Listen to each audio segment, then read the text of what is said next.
Hello friends, once again welcome back. आज के इस वीडियो में हम लोग DSS 200 के क्वेश्चन पेपर को सॉल्व करेंगे। देखेंगे कि इसमें किस तरह का क्वेश्चन पूछा गया था। इससे आपको भी आइडिया लग जाएगा कि आपने कितने क्वेश्चंस को सही मार्क किए हो। इससे आपको एक तरह से नंबर का आइडिया लग जाएगा कि कितने क्वेश्चन आपके सही हुए हैं और कितने आपने रॉन्ग मार्क करके आए हो। तो चलो स्टार्ट कर लेते हैं, देख लेते हैं ये क्या है।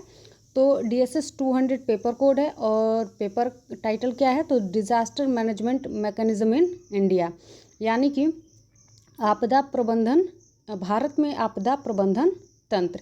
ये किसके लिए था, तो BA BSc 4th सेमेस्टर के लिए था। यहाँ पे उन लोगों की तरफ से टाइपिंग मिस्टेक है, 2nd सेमेस्टर दिया है, तो ये 4th सेमेस्टर के लिए था। किसके लिए था, तो 4th सेमेस्टर के लिए था। DSS 200 इसका पेपर कोड है। तो चलो स्टार्ट कर लेते हैं। सबसे पहले जो डिस्क्रिप्टिव क्वेश्चन है उसको देखेंगे। देखो यहाँ पे डिस्क्रिप्टिव क्वेश्चंस की संख्या कितनी है, तो 6 हैं। 6 में से आपको 3 करना रहता है और जो मैंने पढ़ाया था वहीं से इसमें पूछा भी है।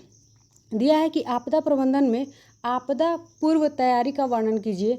तो मैंने इसको भी पढ़ाया था कि आपदा से पहले कौन सी तैयारी करनी चाहिए और आपदा के बाद कौन सी तैयारी करनी चाहिए।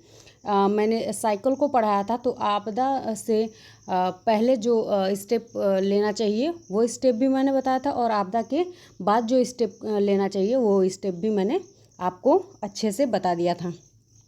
उसके बाद दिया है describe the disaster warning system. इसके बारे में हम लोगों ने नहीं पढ़ा था, लेकिन disaster management in integral tools of national security management describe. कह रहा है कि आपदा प्रबंधन राष्ट्रीय सुरक्षा प्रबंधन का अभिन्न उपकरण है। वर्णन कीजिए। राष्ट्रीय प्रबंधन सुरक्षा प्रबंधन का अभिन्न, राष्ट्रीय कह रहा है आपदा प्रबंधन राष्ट्रीय सुरक्षा प्रबंधन का अभिन्न उपकरण है। तो इसके बारे में दिया था कि आपदा प्रबंधन को बताना था। आपदा प्रबंधन का एक तरह से कह सकते हैं कि अवधारणा यहाँ पे देना था, तो वो भी मैंने पढ़ाया था कि आपदा प्रबंधन क्या होता है। राष्ट्रीय सुरक्षा लेवल पे राष्ट्रीय सुरक्षा प्रबंधन का अभिन्न उपकरण है, यानी कि उसके बारे में बताना था। आपदा प्रबंधन के बारे में ही मेन, आप लोग का मेन पॉइंट क्या है, तो आपदा प्रबंधन के बारे में ही आपको बताना था।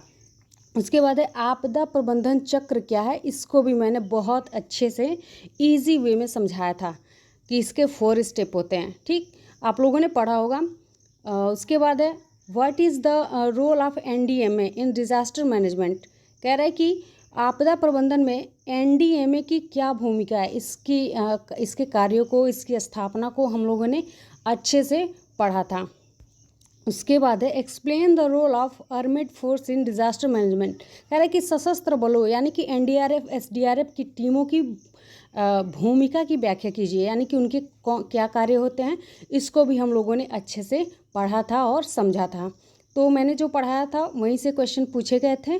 आई होप कि आप लोगों का पेपर अच्छे से गया होगा। अगर आप लोगों ने अच्छे से पढ़ा होगा तो अच्छे से ही गया।